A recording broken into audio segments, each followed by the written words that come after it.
On est de retour, on est ensemble jusqu'à 19h. Débat, chaud débat qui s'en vient avec Max Truman et Nicolas Cloutier sur le sort du Canadien de Montréal qui traverse une très mauvaise passe.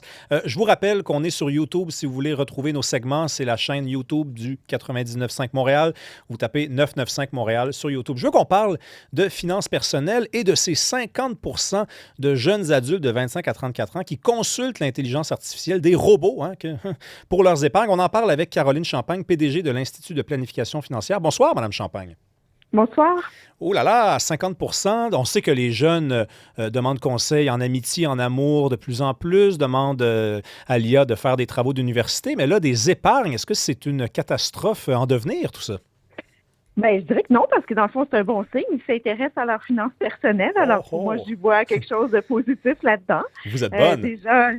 Déjà de voir qu'ils ont un intérêt, que ce soit d'aller consulter des balados en matière de finances personnelles. On voit qu'il y a quand même un intérêt assez grand. On dit que 50% des 18 à 24 ans consultent les balados et puis les 25 à 34 ans, c'est le 2 tiers qui consultent également des balados. Donc, pour moi, c'est quelque chose de positif de voir un intérêt à l'égard des finances personnelles. Toutefois, C'est ça. il faut apporter des bémols. Ben oui, parce que là, les balados, c'est quand même un peu plus structuré. Je dis pas qu'il y a des comités de révision comme dans les articles scientifiques, mais il y a des gens qui écoutent puis qui peuvent dire hey, ça marche pas ce qui a été dit, on répond. Mais là, l'IA, là, ChatGPT, qu'est-ce que je fais? J'ai 20 000 de côté, je mets tout ça dans un CELI, dans un REER.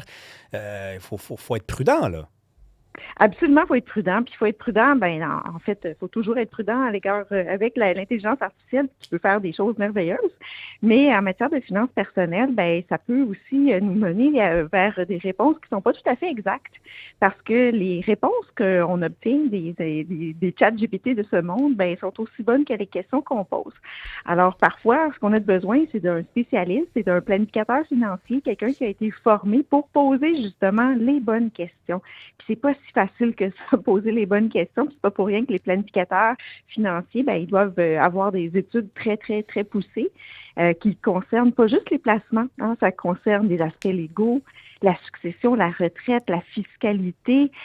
Donc, c'est très, très, très varié le champ de pratique des planificateurs financiers. Puis c'est pour ça qu'eux autres qui sont vraiment à même de poser des bonnes questions. Est-ce qu'il y a un exercice, un examen de conscience peut-être à entreprendre du côté des planificateurs financiers qui apprennent ou qui le savaient déjà, mais qui le voient être confirmé via un sondage, que de plus en plus de gens se tournent vers l'IA? Est-ce qu'il y a peut-être quelque chose qui doit changer dans la pratique? Est-ce qu'on est peut-être insensible? Est-ce qu'on a une mauvaise réputation? Est-ce qu'on pense, par exemple, qu'on veut faire de l'argent sur le dos de nos clients, puis là, les clients disent, bon, on va aller voir, on va aller demander à un robot, lui, il n'y a aucune chance qu'il prenne de l'argent sur mon dos. Je pense que les planificateurs financiers sont très au courant. D'ailleurs, on avait notre congrès la semaine dernière, puis il y avait un panel qui portait justement sur l'utilisation de l'intelligence artificielle. Et puis, c'est un outil aussi pour les planificateurs. Alors, ça peut servir à tout le monde, autant aux planificateurs financiers qu'aux citoyens. Maintenant, ce qui est différent avec le planificateur financier d'une intelligence artificielle, c'est qu'il a sa valeur ajoutée, c'est le conseil qu'il Ben apporte, le oui. conseil qui est particulier et qui est vraiment en fonction de la réalité de chacune des personnes. Puis ça, il n'y a pas d'intelligence artificielle qui est en mesure de donner ce conseil-là qu'apporte l'expert qui est le planificateur financier. Pouvez-vous nous donner des exemples, si vous en connaissez, là, d'erreurs qui ont été peut-être commises par l'intelligence artificielle? Je lisais dans la presse ce matin là, une chronique où on donnait des exemples, une chronique de Marie-Ève Fournier, des gens, par exemple, qui se Mhm. demandent qu'est-ce qu'on fait avec une indemnité de départ, est-ce que je peux acheter un condo, le faire être seul signataire des papiers. L'intelligence artificielle, elle a commis des erreurs. C'est pour ça qu'on en parle aujourd'hui, là. En fait, oui, c'est qu'on peut obtenir de l'information générale, mais c'est que les erreurs sont commises lorsqu'on parle de notre cas particulier, puis c'est là où est-ce que on a besoin d'avoir un spécialiste qui va nous poser des bonnes questions. Puis c'est ça qui était exposé d'ailleurs dans les articles Mhm. auxquels vous référez. C'est le fait qu'on n'arrive pas à particulariser aussi bien que lorsqu'on a un conseil qui est donné par une personne humaine qui est le planificateur. Ça a l'air simple comme ça, mais c'est pas c'est complexe complexes. Ce sont des questions qui doivent être regardées par l'œil d'un spécialiste qui a un minimum d'un baccalauréat avec une formation spécialisée à l'Institut de la planification financière que je dirige. Ben, nous, on est la seule organisation qui décerne un diplôme en planification financière et puis c'est l'Autorité des marchés financiers qui va ensuite donner le certificat, le droit de pratiquer comme planificateur financier. Alors, c'est une profession qui est encadrée, qui est structurée.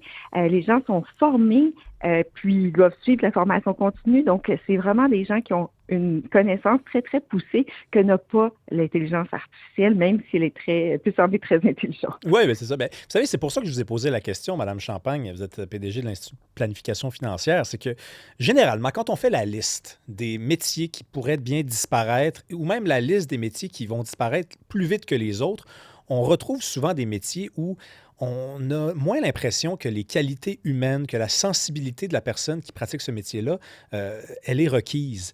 Et c'est pour ça que je me dis, si de plus en plus les jeunes vont vers l'intelligence artificielle, c'est peut-être parce que quand ils ont un rendez-vous avec un planificateur financier, ils ne sont pas convaincus que la personne devant eux, elle est vraiment là pour, s'investir émotionnellement dans la rencontre qui a lieu. Peut-être qu'on a l'impression de parler avec un robot, puis qu'on se dit, ben, je vais aller voir un robot qui peut me répondre vite, plutôt qu'un robot avec qui je dois prendre rendez-vous, puis c'est dans 2 mois le rendez-vous, là, ou dans 3 semaines. Ben, en tout cas, c'est pas les planificateurs financiers que moi je rencontre. Ben, parce tant que mieux.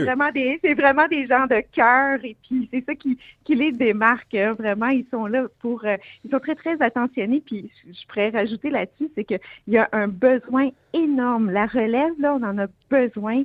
On pourrait doubler le nombre de planificateurs financiers actuellement au Québec et puis on n'arriverait pas à suffire à la demande. Alors, c'est déjà un signe vraiment, je pense, très important du fait qu'ils ont une valeur ajoutée, puis on a besoin de relève. Alors, si jamais parmi vos auditeurs, il y a des gens, des jeunes qui sont intéressés à cette profession-là, c'est une profession qui est hyper intéressante justement pour son côté humain.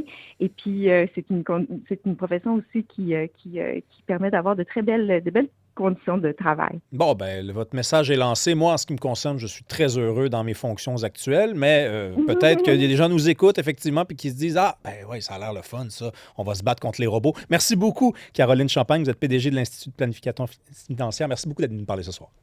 Merci.